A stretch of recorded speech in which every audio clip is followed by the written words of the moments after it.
നമ്മുടെയൊക്കെ ജീവിതത്തിൽ ഞാനും നിങ്ങളും അറിയാതെ പോകുന്ന ഒരു കാര്യമുണ്ട്. ചുറ്റുമുള്ളതിനെ നശിപ്പിച്ചുകൊണ്ട് എന്റെ ജീവിതം സുരക്ഷിതമാക്കാനുള്ള ഒരു ത്വര. അത് മാനുഷികമാണ്. അന്ധമായി വിശ്വസിച്ച് സ്വയം തോൽവിയേറ്റ് വാങ്ങേണ്ടി വന്ന കർണനെ പരിചിതമല്ലേ? മഹാഭാരത യുദ്ധത്തിൽ ചതിക്കിരയായി ജീവത്യാഗം ചെയ്ത ആ മഹാരഥനിൽ നിന്നാണ് ചതിക്കിരയായതിന്റെ ദയനീയ മുഖം തുടങ്ങുന്നത്.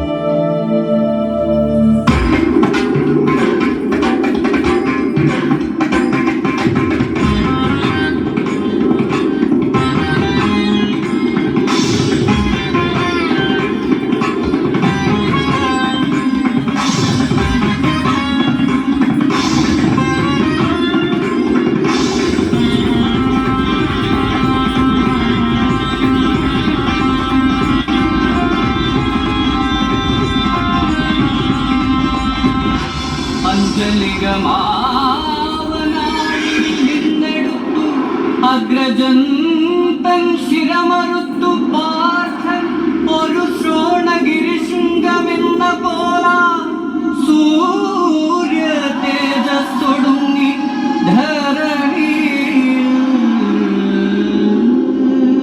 ഇന്നത്തെ സമൂഹം കാണേണ്ടതും പഠിക്കേണ്ടതുമായ ഒരു കാര്യമാണ്.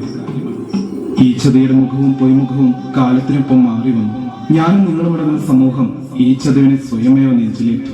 ഇതിന്റെ എല്ലാം ഫലമനുഭവിക്കുന്ന നമ്മുടെ ഭൂമി മൂകസാക്ഷിയായി വരാനിരിക്കുന്ന പ്രതിഭാസത്തിന് മുന്നറിയിപ്പ് നൽകിക്കൊണ്ടിരിക്കുന്നു.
ചെറുപ്പത്തിൽ സ്കൂളിൽ ചേരാൻ പോയപ്പോ ഞാൻ കണ്ടൊരു കോളം ഉണ്ടായിരുന്നു.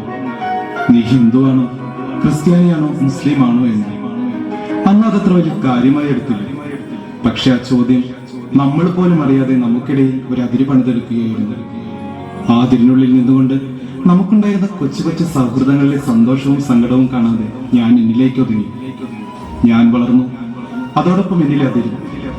ഓഗസ്റ്റ് 13, 2018 അന്ന് ഞങ്ങളുടെ നാട്ടിലൊരു മഴ പെയ്തു.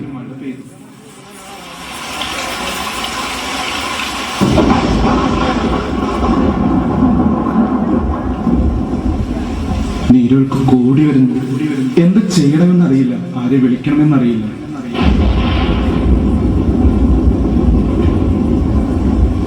ഒരു വഴിയുമില്ലാതെ ഞാൻ പുറത്തേക്ക് ഓടി. അന്ന് അവിടെ വെച്ച് ജീവിതത്തിൽ ആദ്യമായി ഞാനൊരു കാഴ്ച കണ്ടു.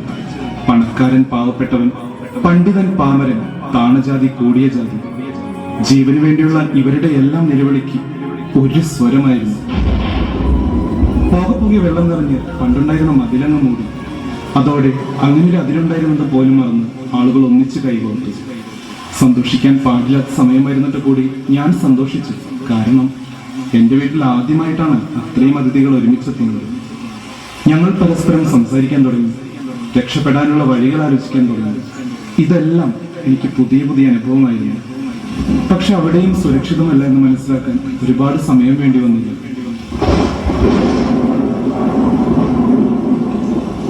തിരയുടെ ശക്തി കൂടി വെള്ളം വീണ്ടും ഉയർന്നു. ഞങ്ങൾ ചുറ്റും നോക്കി. രക്ഷിക്കാൻ ആരെയും കണ്ടില്ല. പോകെ പോകെ പ്രതീക്ഷകൾ നഷ്ടപ്പെട്ട് ഇനി ആരും വരില്ലെന്നുറച്ച് സ്വയം തോൽവി സമ്മതിച്ച് കൈകൾ ചേർത്ത് പിടിച്ച്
പിന്നെ അവിടെ കേട്ട ആ ശബ്ദം ഞങ്ങളാരും ഒരിക്കലും മറക്കില്ല.